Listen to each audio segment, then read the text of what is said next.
Turkish Airlines presents Business Africa.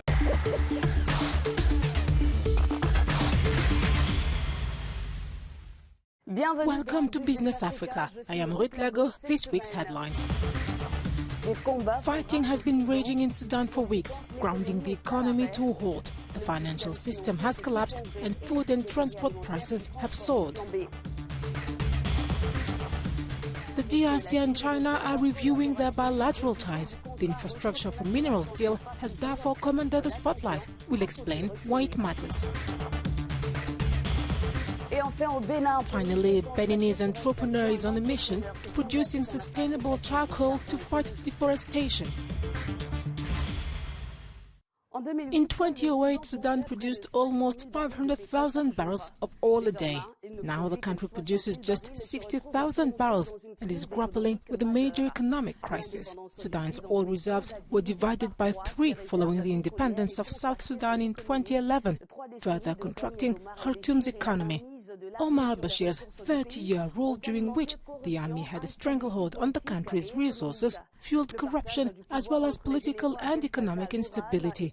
The rule of Generals Abdel Fattah al-Burhan and Hamdan Daglo after the October 2021 coup eventually cost Sudan the support of international institutions. Fighting that broke out on April 15th has worsened and prolonged Sudan's economic agony.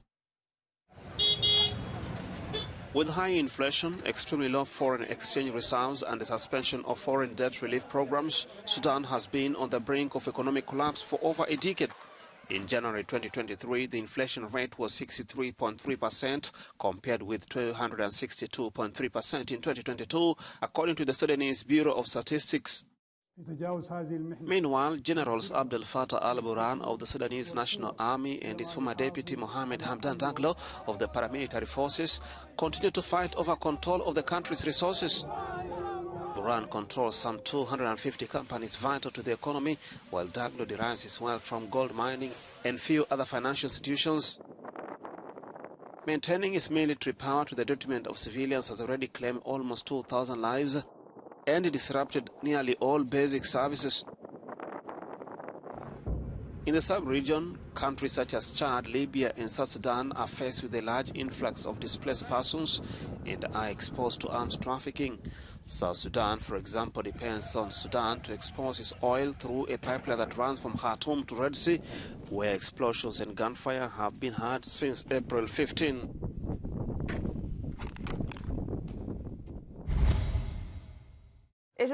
South Sudanese economist Peter Biar-Ajak from the Harvard Kennedy School is our guest. Thank you for joining us, sir. First of all, tell us more about Sudan's history of economic instability. The history of Sudan's economic instability is quite long. When Omar al-Bashir came to power in 1989, one of the things that he did immediately was to cut relations with the West.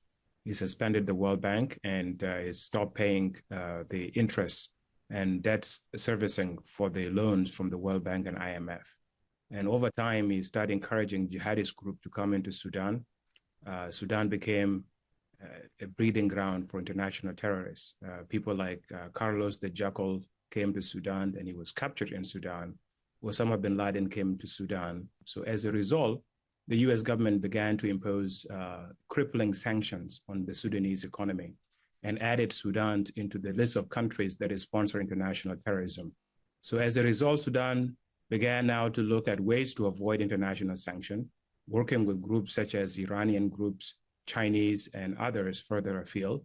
And the economy became controlled by the military, especially the Sudanese armed forces, as well as the national intelligence services. What role did oil play in this economic instability? Oil played a major role, especially it kept the Bashir government going.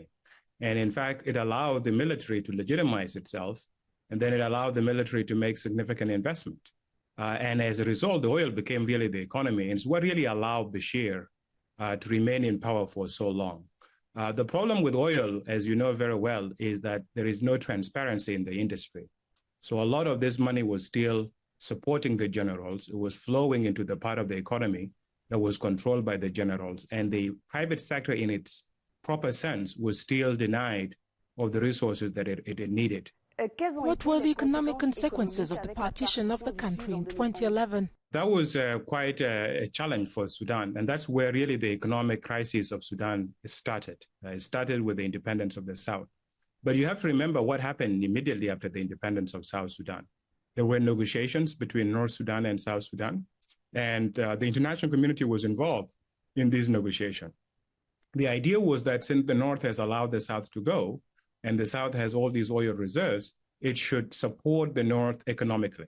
The South Sudan government actually accepted, and we start paying Sudan what was known then as the transitional financial arrangement. This was billions and billions of dollars that were coming from South Sudan directly into Sudan, and they helped to prop up the economy. So yes, the story of the South leaving and taking the money is a significant story, but it's not the only story. The real story has been the control of the military of the economy. Then, sir, which solutions would you suggest to solve this economic crisis? The first thing, of course, is to stop the fighting. And the way it should be done is, of course, to get a ceasefire, but it has to be done in a way that does not continue to legitimize the generals. This has already been the part of the problem. Legitimizing the generals, taking them as statesmen, instead for what they are, they're mostly warlords that want to use military force to hold on to power, both political power and economic power. So there should be new learning now so that the war is stopped. Immediately when the war is stopped, the power need to be transferred into the hand of civilians. And the reform that Sudan has avoided for all these years. Don't forget, before the coup in 2021 happened, one of the things that happened was that the US government removed Sudan from the list of countries that sponsor international terrorism. And there were advanced negotiations on forgiving Sudan's more than $50 billion debt. But because of the coup, all of these, including the financial support that was coming from the West and from the IMF, was stopped. And then you need to do the reform. All these companies that are owned by the military and by the intelligence services, they need to be privatized. They need to go into a proper private economy. Thank you, sir, Peter Bjarajak. Oh, my pleasure, my pleasure. China is the DRC's leading trading partner, with bilateral trade reaching almost $22 billion in 2022, an increase of 51.7% compared to 2021. However, the handling of the mining contract signed in 2008 between Beijing and Kinshasa is controversial. The deal was on the agenda of President Felix Tshisekedi, who recently traveled to China to upgrade the two nations' ties. On a visit to Beijing, President Felix Tshisekedi signed a memorandum of understanding on investment, the sustainable exploitation of natural resources, another on information exchange and cooperation, and a final one on cooperation in the development of a digital economy. The DRC is committed to improving the business environment, providing favorable conditions for Chinese companies to operate in the country, and effectively protecting their legitimate rights and interests.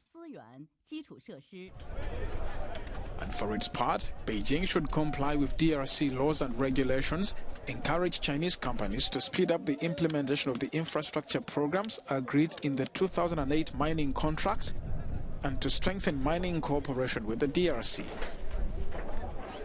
The visit comes 2 years after President Tshisekedi ordered a review of a minerals for infrastructure deal signed with Chinese miners in 2008. For Kinshasa, the trip to Beijing was an opportunity to redefine collaborations towards a win-win partnership.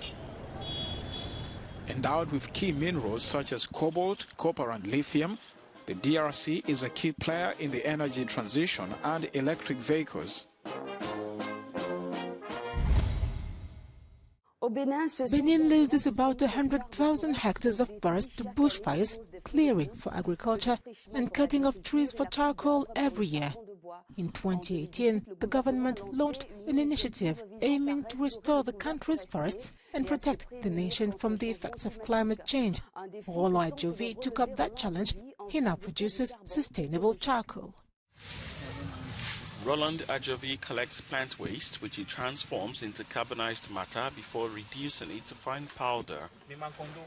This powder is then transformed into ecological charcoal to combat deforestation in Benin. In the town of Calavi where we are, there are enough trucks loaded with charcoal arriving from the north. So I said to myself, why can't we fight this phenomenon? Every year, Benin loses around 100,000 hectares of forest, and the Forest Management and Preservation Project launched in 2018 has given motivation to students at the University of Agriculture. The school has opted for waste recovery, which will combat climate change. For my school project, I'm working on the production of ecological charcoal from agricultural products so that they can be recycled. With ecological charcoal, this entrepreneur wants to reduce biodiversity loss and protect the sacred forest of Benin. This biocharcoal doesn't dirty, doesn't smoke, doesn't make the usual ash deposits, and also helps to protect the environment. Roland Ajovi has already set up several ecological charcoal workshops in Benin. He has also set up workshops in Burkina Faso.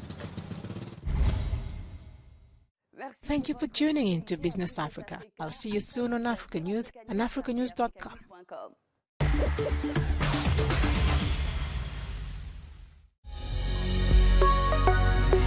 Business Africa was presented by Turkish Airlines.